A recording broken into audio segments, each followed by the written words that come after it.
This video and I guess this the beginning of this series of videos likely um, is we're going to solve the problem of figuring out how much impulse is delivered to a car as it drives along a circular roadway here, and if in particular we're going to consider the uniform circular motion case, which is a special case. So that means that the car is not going to speed up or slow down its speed, nor is it going to change its radius. It's not going to like go out and come back or anything like that. It's just nice and smooth, constant speed in a circle. Yeah, so that's the case we're going to consider, and we're going to use the impulse momentum theorem to solve this problem. Or at least I'm going to solve it partially for you and invite you to finish the solution yourself. So let me describe something about the diagram that I'm going to refer to over and over again. This is the circular roadway. The car is coming in maybe along somewhat of a straight path at first, and at this dashed line is the first moment in time that it begins the circular motion. Before that time, it was just going straight, nice and straight. And then it's in circular motion until it gets to here. And I'm going to assume that this is 1/4 of a circle, so it's only 90 degrees of circular motion. So it's going to start here and be in circular motion until here, and then after that, I don't really care what it does, but you can imagine it just goes straight or something like that. It doesn't really matter. But for us, we're going to study the impulse delivered basically in this 90 degrees. That's all we're going to do. So in this diagram, I've also laid out what's kind of a coordinate system. This dashed line I'm going to match with an x direction, or the positive I hat direction. And this dashed line I'm going to match with a y direction, a positive j hat direction. And the angle theta, which marks where the car is in the circle, is measured like the conventional cylindrical polar coordinates angle theta. Yeah, so hopefully you can see how this matches up with a basic coordinate system. Of course, like, not all circles are placed on a coordinate system like that, so you might have to adjust what you mean by x and y, or just rotate your page, or imagine changing your point of view in some angular way. But let me point out something that's important. This is a sort of bird's eye view, and it's an inertial reference frame. And what that means is we get to use F net equals ma. This is kind of like the law of inertia, the relationship between acceleration in a reference frame and forces acting upon it. This is very, very different from the point of view of the driver. The point of view of the driver is not an inertial reference frame. Yeah. Okay, so yeah, so I'll just put that down. Also, to give you some sort of physical context,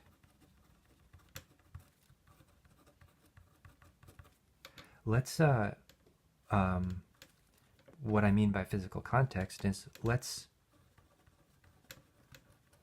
for example, bring in the idea that actually this car does have a mass, and it's a normal old car.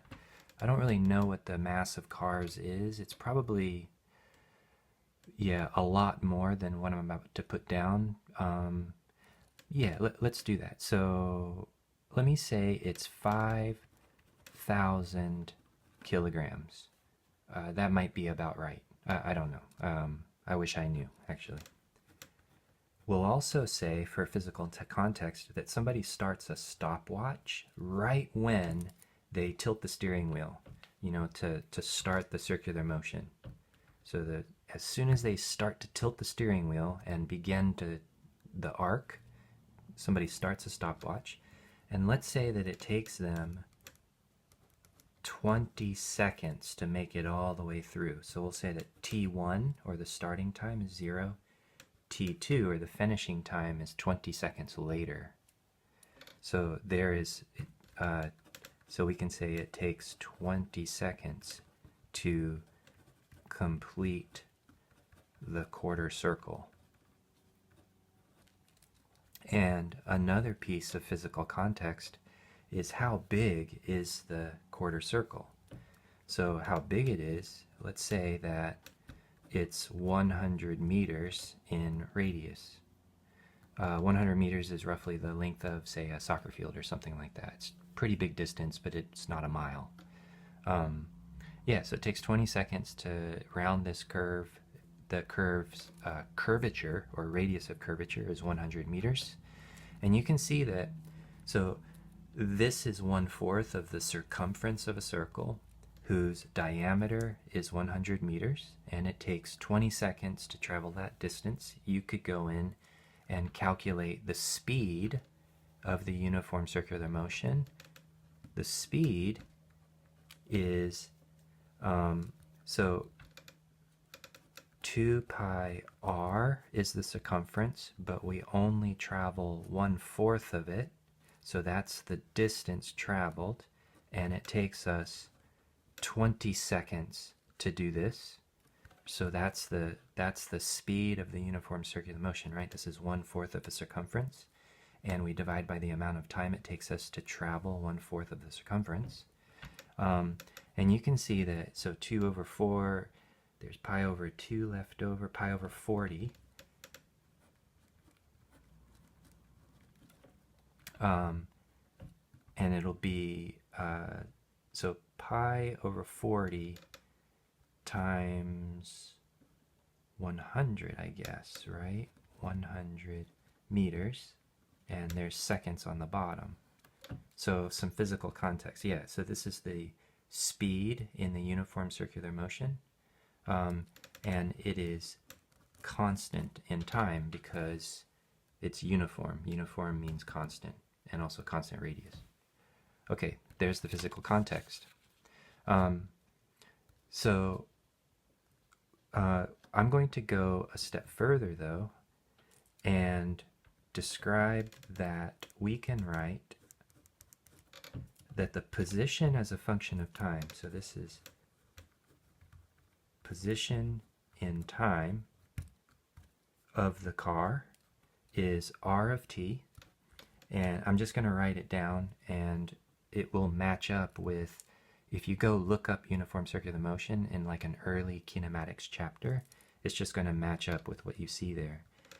But it's interesting to write it down. So it turns out that it's r, where r is this radius of curvature, and then there is this cosine of omega t I hat plus sine omega t j hat, like this.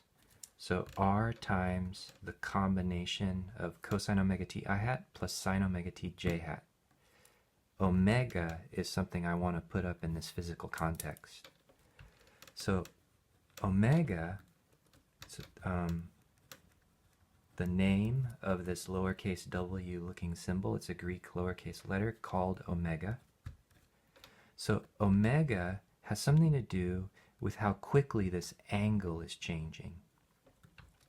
And theta, right? Theta is the angular location of this automobile, this car.